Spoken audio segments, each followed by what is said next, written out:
Hi guys, সবাই কেমন আছো? আশা করি খুব ভালো আছো। আমরাও ভালো আছি। তো চলো আজকে চলে এসেছি আরেকটা ভিডিও নিয়ে। আজকে আমরা চলে এসেছি কোথায়, কেউ কি বুঝতে পারছো? চলো আমি বলে দিচ্ছি। জলেশ্বর মন্দিরে চলে এসেছি। কদিন পরে নীল পুজো, তো নীল পুজোর আগেই আমি মেলাটা একটু ঘুরে দেখতে এসেছি আর আমার বন্ধুদের সঙ্গে একটু শেয়ার করতে চাই।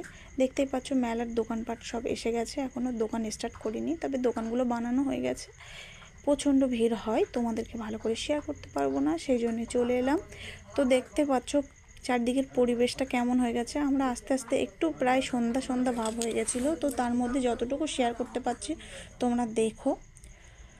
দেখো মন্দিরের আশপাশটা দেখো, আর এই যে একটা গাছ আছে, এই গাছটার নিচে দেখো সব ইট বাঁধা আছে। কেন ইট বাঁধতে হয় সেটা তোমরা নিশ্চয়ই সবাই জানো, তাও বলছি।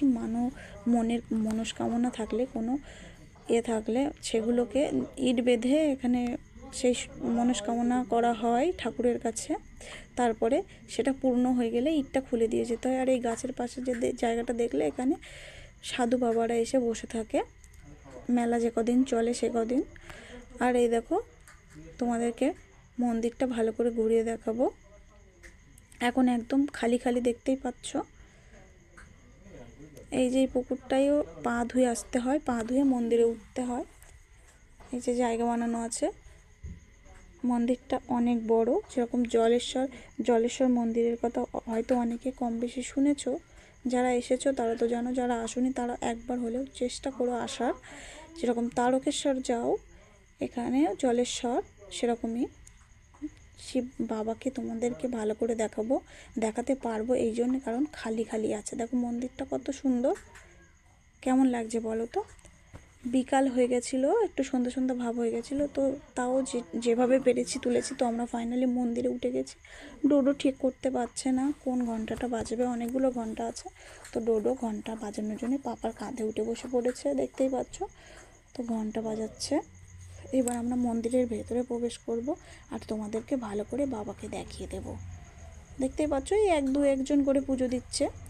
দেখো বাবাকে দেখো, বাবার দিকে ভালো করে তাকিয়ে থাকলে বুঝতে পারবে। চারিদিকের পরিবেশটা দেখো। দেখো এই যে অরেঞ্জ কালারের পাথরটা, যে এটাই মেন বাবা। তো এই বাবাকে ওই জলের মধ্যে রাখা হয়, তারপরে যারা মূল সাধু হয় তারা তুলে নিয়ে আসে, তারপরে পুজো হয়। এই যে এই জলাশয় দেখতে পাচ্ছ, এখানেই রেখে আসে। এখানে নাকি জলের নিচে নাকি আসন বানানো আছে।